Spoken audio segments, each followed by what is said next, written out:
Welcome. This is David Bowles, Human Meme. Today's topic, not the best or most talented. Most of us like to improve ourselves on an ongoing basis. We get a better job, a higher education, a better neighborhood, a more adaptive, significant other. We always want to try to strive upward and outward from where we are in order to try to build success. But we must always remember the other side of the realm, the flip side of this coin. As I was told when I was younger, don't start a fight just to show how tough you are, because there's always someone out there who doesn't mind being uglier than they already are. And they'll take a real job in making you even uglier. yes, that's good advice. Sometimes you have to fight. But if you can avoid a fight, well, that's better for both sides. Nobody needs to be uglier than they already are. Nobody. So we endeavor to do our best, to be our best. But sometimes there are limitations. We run out of money. We lack support. We are unloved. We just don't have the talent or the capacity to be as better as we must be. And so we know we must be more than we are in order to move ahead. And then what? Do we stop trying? Or do we overcome? Do we hide our limitations and work to diminish that which does not make us special? I've been in the theater all my life, and I've taught students in English and writing and dramatic literature and in public health, all at the university level for many years. And if there's one true thing that I've noticed about my students and my peers, it is this: the smartest, the best, and the most talented do not always achieve or get what they want. Their drive to succeed is not as strong as their natural talent, and so their gifts are wasted. Wasted gifts, not because of how good and smart they are, but because they didn't care enough to work to share their gifts with the rest of the world. Success, my human meme friend, cannot be achieved alone by talent and want, alone. No, success, with everything being equal between talented people, is more often than not the people you know, and not how great you are. If you are sick and if you need the best doctor ever to heal your condition, how do you find that best doctor? You ask around. But your circle is limited. Your circle makes a recommendation on what the circle believes is the best doctor. But all that information is relative and not direct. How can you really know if you really have the best doctor in the world? Well, you cannot know.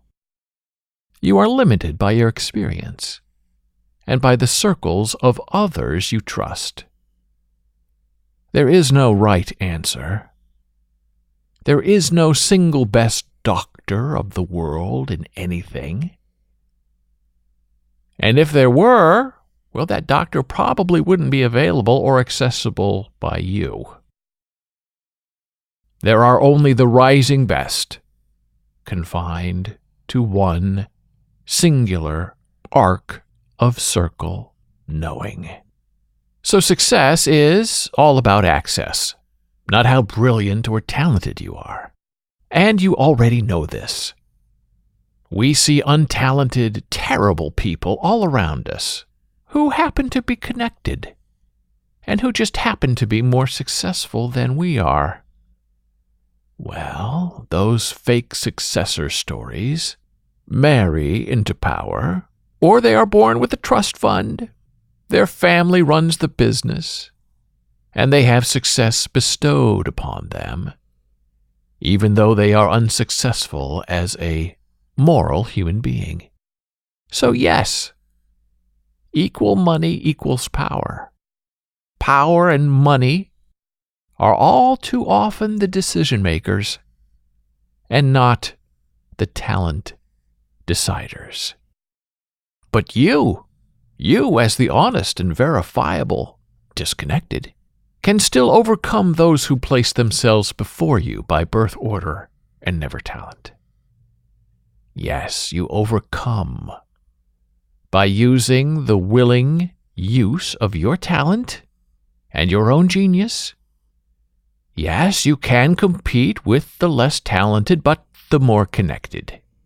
And you start that process by meeting people.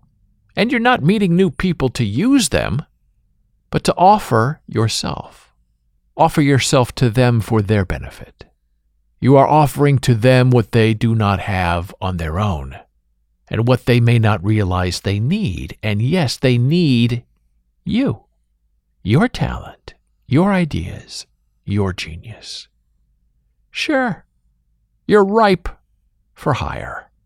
You're a willing team player. For pay and a prayer and power, you make them better. And you must find this yes person, not just the yes man, if you ever hope to crack the facade that holds you back within the confines of that semicircle. So, my human meme friend, when you see less talented people all around you who are finding success, don't let it bother you or worry you. Be comforted in knowing they have found their way through connections, and they have wiggled through cracks in the system that you may not have exploited or explored or even know they exist.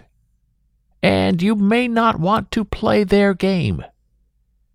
You may not want to offer your powers for them to use, for the good of the world or for the bad of the soul. That's your decision. But when you actively choose to withhold your gifts from the rest of us, just remember that we don't know what gifts you have, even though talent recognizes talent. But you know your gifts. And it is your moral duty to find a way to make us and the rest of the world understand your moral imperative.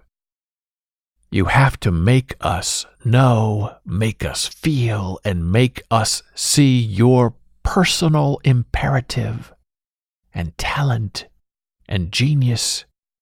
We need to know your gift that we may not yet be able to see on our own without the power of your light. In your light shall we see the light. That's the motto of Columbia University. And that's a pretty good place to start, no matter where you are, if you are lost or in peril. Because without your light, we shall stay in the dark. Your light is still there, always still there, but it is a light we cannot see, feel, and witness in the darkness of a compromised soul, where the talented are unused and the best are only the most lowly. Be the light. Become the fire.